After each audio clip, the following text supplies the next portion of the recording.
Assalamualaikum warahmatullahi wabarakatuh. Saya Nabila Irismandini dengan nomor induk mahasiswa 20101010 524. Video ini dibuat untuk memenuhi tugas ujian tengah semester mata kuliah Statistik 2. Saya akan membahas pertemuan kelima dengan judul Pokok Bahasan Distribusi Normal. Distribusi normal. Yang pertama, nilai peluang perubah acak dalam distribusi peluang normal dinyatakan sebagai luas dari daerah di bawah kurva berbentuk genta atau lonceng. Yang kedua, kurva maupun persamaan normal melibatkan nilai X, rata dan standar deviasi. Yang ketiga, keseluruhan kurva akan bernilai 1. Ini menggambarkan sifat peluang yang tidak pernah negatif dan maksimal bernilai 1.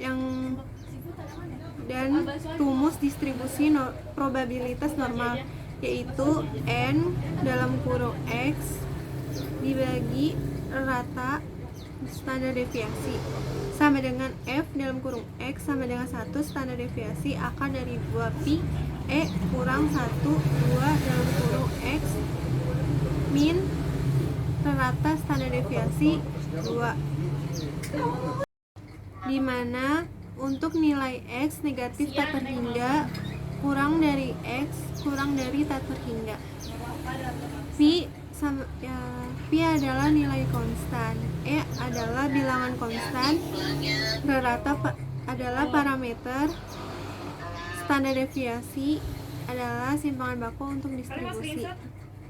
Standar deviasi kedua adalah ragam populasi.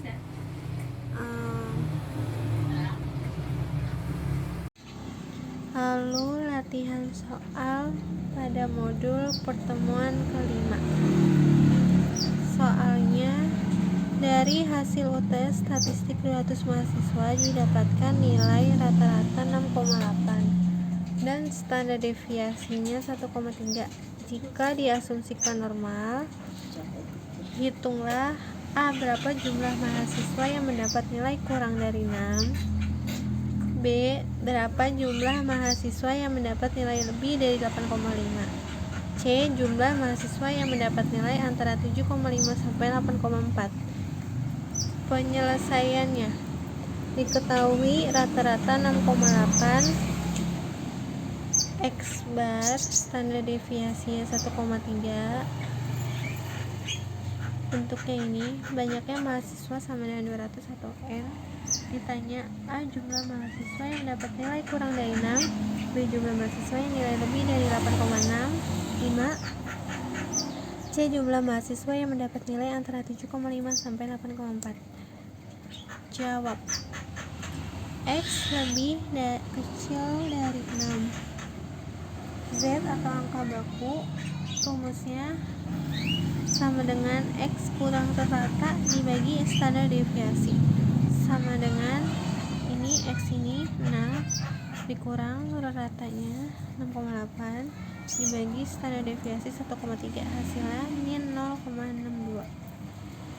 Sehingga Px lebih kurang dari 6 sama dengan Pz kurang min 0,62 di sini, lalu 0,5 dari rumus dikurang 0,2324. Ini ada pada tabel Z distribusi normal dari 0,62, lalu dikurang hasilnya ini. Jadi banyak mahasiswa yang mendapat nilai kurang dari 6, yaitu yang ini 0,2676 kali 200 mahasiswa ini, hasilnya 3,52 atau dibulatkan jadi 54 mahasiswa. Lalu yang B, yang ditanya X lebih besar dari 8,5. Jadi rumusnya kayak tadi, Z sama dengan X kurang rata-rata dibagi standar deviasi 8,5 ini dikurang 6,8 dibagi 1,3, hasilnya 1,31. Sehingga Px lebih besar dari 8,5 sama dengan Pz lebih besar, hasilnya 1,31. 0,5 dikurang 0,4049 dari tabel Z ini. hasilnya 0,0951. Jadi banyak mahasiswa yang dapat nilai lebih dari 8,5 sama dengan 0,0 ini kali 200 sama dengan 19,02 sama dengan 19 mahasiswa. Lalu yang C, 7,5 kurang DX kurang D8,4. Z1 sama dengan 0,62 dari yang tadi, Z2 1,31 dari ini, P 7,5 X 8,4, P sama dengan 0,62 1,31, Z tabel ini ditambah hasil ini.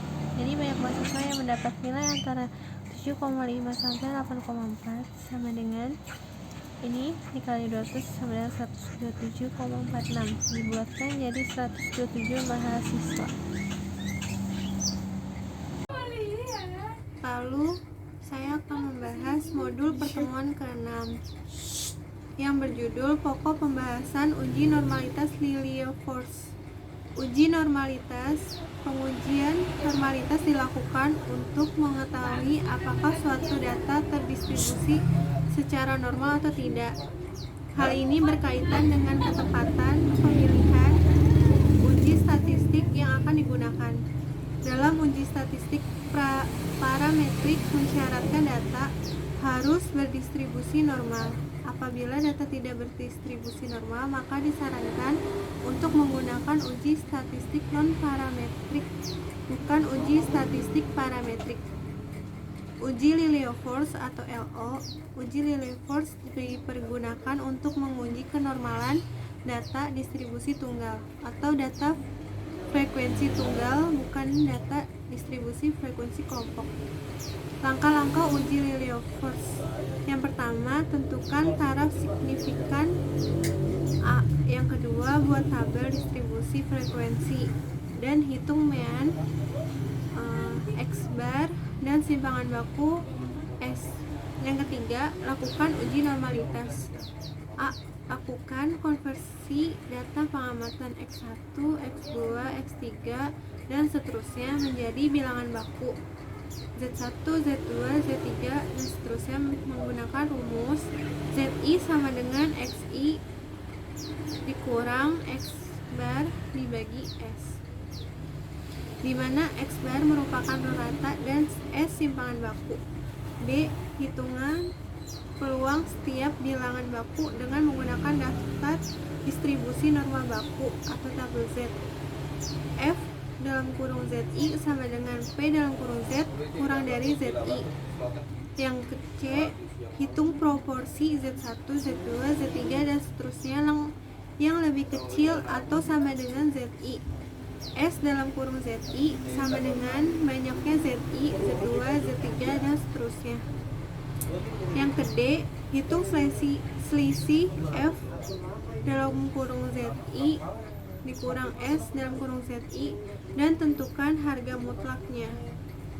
Yang ke E, ambil harga yang paling terbesar di antara harga-harga mutlak selisih tersebut sebagai harga LO atau L hitung.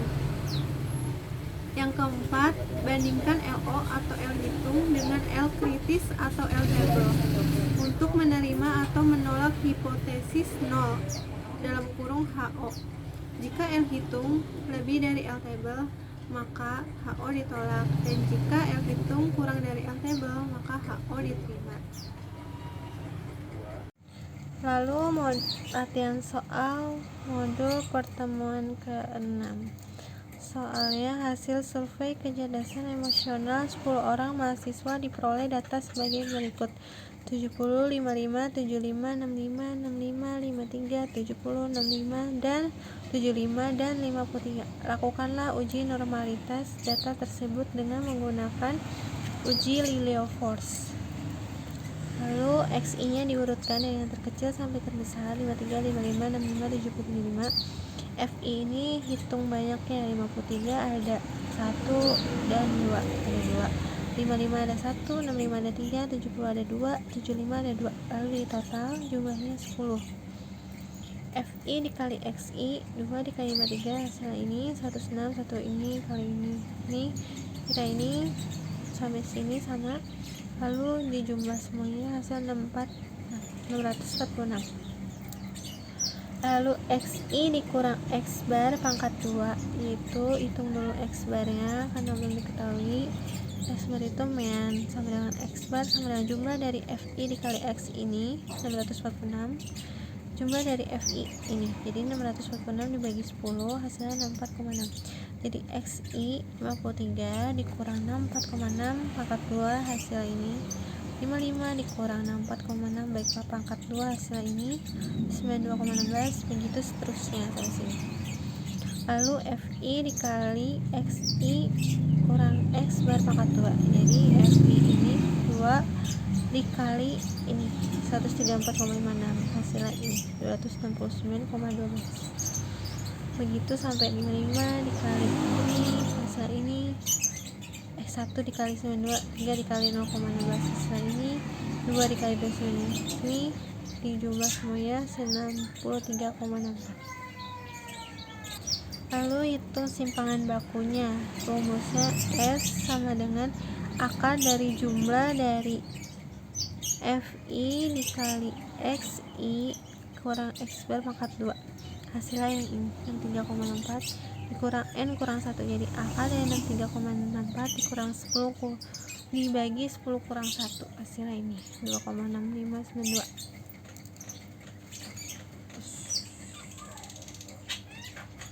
Lalu tabel penolong uji Lilliefors, ini tabel sama kayak tadi, yang ini hasilnya. F kum ini dari 2 ditambah 1 sama 3 ditambah 3 hasil 6 tambah 2 hasil 8 tambah 2 hasil 10 gitu. Kalau ZI ini kita hitung dulu di sini. Jadi ZI sama dengan XI dikurang X bar per S, jadi 53 X ini dikurang X bar ini mana tadi 64,6 dibagi S ini, hasilnya min 4,36, gitu seterusnya. Jadi 55 dikurang 64,6 dibagi ini, hasilnya ini sampai sini. Z tabel ini yang ada pada ini. Jadi pada tabel Z distribusi normal yang sudah saya cari, kurang lebih jika salah maaf, yaitu pada tabel Z ini hasilnya ini 3,61 hasilnya 0,4998, 0,15 hasilnya 0,0596, 2,03 hasilnya 0,4788, 3,91 hasilnya 0,5000. Cara hitung FZI ini sini, FZI sama dengan P, FZI sama dengan min 4,36, jadi 0,5000 pada rumus dikurang 0,998 ini pada Z tabel, jadi hasilnya min 0,498. Begitu juga ini, jadi 0,5000 dikurang ini hasil ini, 0,5000 dikurang ini hasil ini, 0,5000 dikurang 0,5000 hasilnya 0. Cara cari SZI ini jadi rumusnya F. Jadi cara ZZ ini F kum dibagi jumlah dari F, jadi F kumnya 2 dibagi 10, jadi 0,2000, jadi 3 dibagi 10 0,3000, 6 dibagi 10 0,6000, 8 dibagi 10 0,8000, 10 dibagi 10 1000. Jadi ini dikurang ini dikurang ini hasil ini dikurang ini hasil ini, gitu seterusnya. Jadi pengertiannya, berdasarkan hasil perhitungan diperoleh, L hitung sama dengan 1000, sedangkan dari tabel Lilliefors untuk A sama dengan 0,05 dan M sama dengan 10, didapat nilai L tabel 0,2616. Karena L hitung lebih besar dari L tabel, maka HO ditolak. Lalu saya akan membahas pertemuan ke-10 yang berjudul Pokok Bahasan Pendugaan Parameter. Definisi pendugaan parameter Pendugaan parameter populasi dilakukan dengan menggunakan nilai statistik sampel. Misal, yang pertama parameter X bar digunakan sebagai penduga bagi rata. Yang kedua, parameter X digunakan sebagai penduga bagi standar deviasi. Yang ketiga, parameter P atau P digunakan sebagai penduga bagi P atau P. Catatan: beberapa pustaka menulis P sebagai P sama dengan proporsi atau tanda kutip sukses dalam contoh acak percobaan binominal. 1 dikurang P sama dengan Q, proporsi tanda kutip gagal. Dalam contoh acak, pendugaan parameter diwujudkan dalam pembentukan selang kepercayaan atau confidence interval dalam kurung confidence interval, karena hampir tidak pernah ditemukan nilai statistik tepat sama dengan nilai parameter. Yang perlu diperhatikan dalam pendugaan parameter yaitu yang pertama, didekati dengan distribusi normal dalam kurung distribusi Z atau distribusi T. Parameter mempunyai dua batas, yaitu batas atas kanan dan batas bawah kiri. Yang kedua, derajat kepercayaan atau tingkat kepercayaan atau koefisien kepercayaan sama dengan 1 kurang A. Nilai A kemudian akan dibagi di kedua sisi kurva A per 2 di atas batas atas dan A per 2 di bawah batas bawah. Lalu latihan soal pada modul pertemuan ke-10 dari 49 mahasiswa tingkat 3 diketahui bahwa rata-rata ini. Lalu saya diketahui S sama 49 ini A sama 1% karena 1% kurang 9% dan 1%. Ini didesimalkan jadi 0,05. Ini ada pada tabel hasilnya ini. Terus rumusnya ini dimasukin 2,72 dari sini. Ini juga yang hasil dari sini. Standar deviasi atau S 0,4 akar ini dimasukin di jumlah. Ini 0,4 dibagi 0 akar dari 49 hasil ini juga ditambah ini dikurang ini juga 2,576 dikali ini hasil ini dikurang ini hasil ini dibuletin 2,565 jadi 2,57 2,875 dibuletin jadi 2,88. Kenapa dibuletinnya 2 angka? Karena ininya juga 2 angka. Terus yang B nya ini sama kayak tadi, sama dengan 8% ini desimalkan jadi 0,08, X nya 0,4 sama kayak tadi. Terus rumusnya N di sini kayak tadi dimasukin ini E nya 0,08, terus ini hasilnya dipangkat 2 hasilnya ini, terus dibuatkan jadi 166. Modul pertemuan 3 yang berjudul variabel acak. Variabel acak biasanya menghubungkan nilai-nilai numerik dengan setiap kemungkinan hasil percobaan. Karena nilai numerik bersifat hasil hitungan diskrit dan bersifat hasil pengukuran kontinu, maka variabel acak dapat dikelompokkan menjadi variabel acak diskrit dan variabel acak kontinu. Variabel acak diskrit yaitu variabel ini hanya dapat mengambil nilai-nilai yang terpisah. Umumnya dihasilkan dari perhitungan suatu objek. Jika ada 100 karyawan, maka perhitungan orang yang tidak masuk kerja pada hari Senin dapat mengambil nilai-nilai 0, 1, 2, dan seterusnya sampai 100. Lalu latihan soal pada modul pertemuan ketiga. Distribusi variabel acak S ditabelkan sebagai berikut. X 20, 25, 30, 35, PX ini total 1, penyelesaiannya. Buktikan apakah distribusi probabilitas di atas memenuhi syarat yang telah ditetapkan. Jawabannya karena tidak ada negatif, maka hasilnya 1. Jadi memenuhi syarat. B. Berapa probabilitas bahwa X sama dengan 30? Probabilitas X sama dengan 30 yaitu 0,5 karena ada pada tabel. Ini X 30 ini jadinya probabilitasnya ini. C. Berapa probabilitas bahwa X kurang atau sama dengan 25? Probabilitas X kurang atau sama dengan 25 yaitu 0,20 tambah 0,15 sama 0,35. Jadi ini kan ini 0,20 tambah 0,15 sama dengan 0,35. Lalu modul pertemuan keempat yang berjudul nilai harapan. Nilai harapan dan varians dari variabel acak diskrit. Nilai harapan variabel diskrit merupakan rata-rata tertimbang terhadap seluruh kemungkinan hasil di mana penimbangnya adalah nilai probabilitas yang dihubungkan dengan setiap hasil. Nilai harapan dari variabel acak diskrit X yang dinotasikan dengan E dalam kurung X dirumuskan sebagai berikut.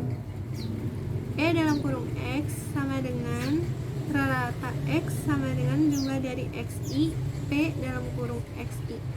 NI sama dengan 1, X1, P dalam kurung X1 ditambah X2, P dalam kurung X2 ditambah dan seterusnya. Di mana XI sama adalah nilai ke I dari variabel acak X. P dalam kurung XI adalah probabilitas terjadinya XI. Sedangkan konvarians adalah suatu pengukuran yang menyatakan variasi bersama dari dua variabel acak. Konvarians antara dua variabel acak diskrit X dan Y dinotasikan dengan standar deviasi XY dan dapat dirumuskan sebagai berikut. Standar deviasi XY sama dengan jumlah dari XI dikurang E dalam kurung X dalam kurung Y dikurang E dalam kurung Y. NI sama dengan 1, P dalam kurung XI YI, di mana XI adalah nilai variabel acak X ke I, kalau YI nilai variabel acak Y ke I. Sedangkan P dalam kurung XI YI adalah probabilitas terjadinya XI dan YI, kalau I sama adalah 1, 2, dan seterusnya. Lalu latihan soal pada modul pertemuan keempat. Ini tabelnya X20, 25, 35 sama kayak tadi. Lalu dicari X-nya dahulu. Jadi 20 dikali 0,2. Ini ditambah ini. Hasil 20 dikali 0,2 hasil 4. 25 kali ini hasil ini jadi 4 tambah 3,75 hasil ini, 7,5 tambah 14 hasil ini. Lalu dijumlah 7,75 tambah 1,5 hasilnya 29,25. Lalu yang B, hitung standar deviasi pangkat 2. Rumusnya ini, E sama dengan X dikurang X pangkat 2 kali PX. Jadi ini 20 X ini, lalu 20 kurang 29,25 pangkat 2 dikali 0,2 PX nya. Ini juga 25 dikali ini dikurang ini dikali 0,15 gitu seterusnya. Lalu hasil 20 dikurang 29,25 hasilnya min 9,25 pangkat 2, hasilnya ini 85,56 dikali 0,2 hasilnya 17,112. Nah ini juga 25 kurang ini hasil ini pangkat 2 hasil ini kali ini hasil ini sama seterusnya. Lalu jumlah ini tambah hasilnya 33,266. Lalu yang C, hitung standar deviasinya, tapi yang sudah diketahui standar deviasi pangkat 2 yaitu ini. Lalu pindah ruas standar deviasi sama dengan akar dari 33,266 sama dengan 5,76. Sekian dari pembahasan modul untuk tugas video dan latihan soalnya. Terima kasih. Wassalamualaikum warahmatullahi wabarakatuh.